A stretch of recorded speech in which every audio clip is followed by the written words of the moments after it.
안녕하세요. 브레인 트리트먼트 센터 코리아입니다. 오늘은 자폐 뇌파 치료 과정이나 원리에 대해서 설명을 드리고자 영상을 찍게 되었어요.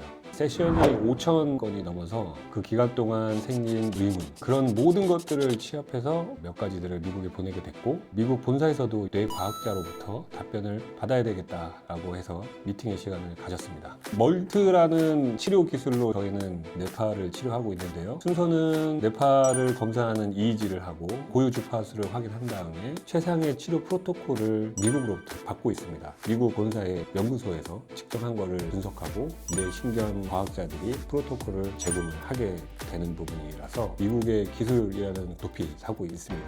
어떤 아이는 변화가 되게 많이 있고 어떤 아이는 없고, 이런 부분이 많이 답답했고, 지금부터는 치료 과정에서 각성, 그 전보다 짜증이 더 많이 나는, 어떨 때 보면 발달이 됐다가 원점으로 돌아가는 아이들도 있고 발달이 안 되는 애들도 있고, 그런 부분에 대해서 설명드리겠습니다. 뇌 발달의 순서는 후두엽, 그 다음 두정엽, 전두엽 순으로 하게 된다고 합니다. 전두엽이 워낙에 발달하기 어려운 부분이고 느리게 발달을 한다고 하는데, 그 시스템적으로 보면 후두엽은 정보와 감각을 받아들이는 역할을 하고 있고, 그 정보를 처리하고 억제하고 표현하는 건 두정엽과 전두엽. 자폐인 경우에는 전체적인 뇌파의 그래프에서 델타와 세타만 지배를 하고 있는 부분이 자주 볼 수 있게 되는데, 어린 나이일수록 더 심합니다. 치료를 받으러 오는 아이들이 5, 6세 정도가 되는데, 정상적인 아이들도 델타와 세타는 성인에 비해서는 높습니다. 정상인 경우에는 높을지언정 그보다는 알파가 더 지배를 하고 있는데, 자폐인 경우에는 알파가 지배하는 일이 거의 없다, 또는 알파의 피크가 거의 없는 게 그래프의 특성입니다.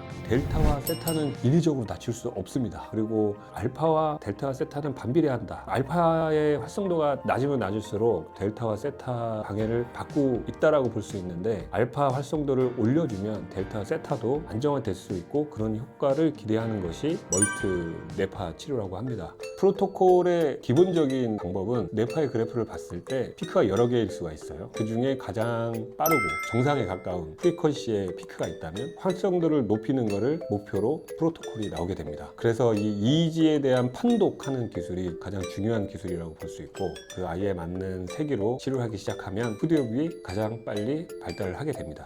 EEG 촬영을 할 때 내 아이가 너무 심하게 힘들어하고 막 울고 불고 막 그랬는데, 그래도 알파는 측정이 됩니다. 그래서 알파가 측정이 되면 프로토콜 생성하는 데는 큰 문제가 없다고 설명을 들었고요. 물론 노이즈가 너무 많아지면 본사에서 재측정을 하라고 연락이 오고 있습니다.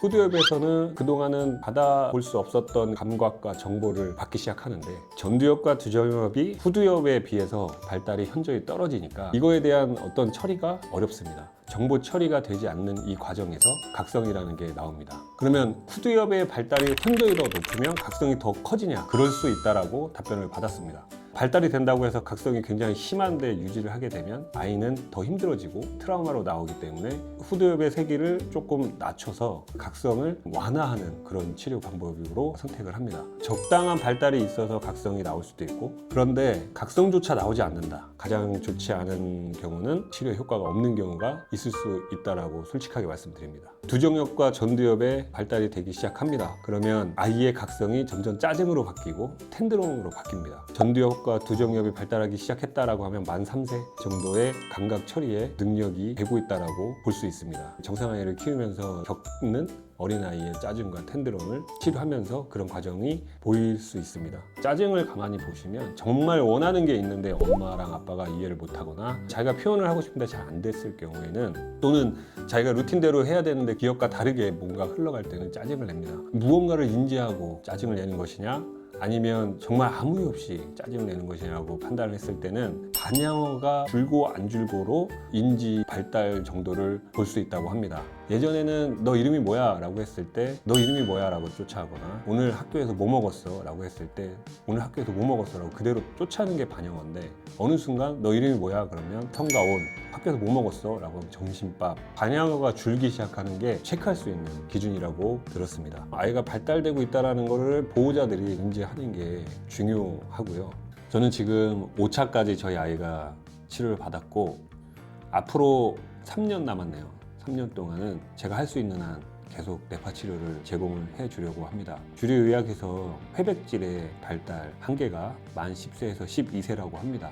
회백질은 인지와 정보 처리를 얘기를 하고 또 학령기에 자연스럽게 뇌파는 발달이 되지만 그보다 더 좋은 뇌파로 고착이 될 수 있다면 발달이 멈추기 전까지 치료를 해서 최상의 뇌파를 가질 수 있다면 아무리 힘들어도 그때까지는 치료를 해주려고 합니다. 능력이 받쳐주는 한 치료를 해주는 게 저희 목표라서 저는 열심히 우리나라에 계속 BTC 센터가 존재하길 바라면서 치료를 제공하려고 하고 있습니다. 감사합니다.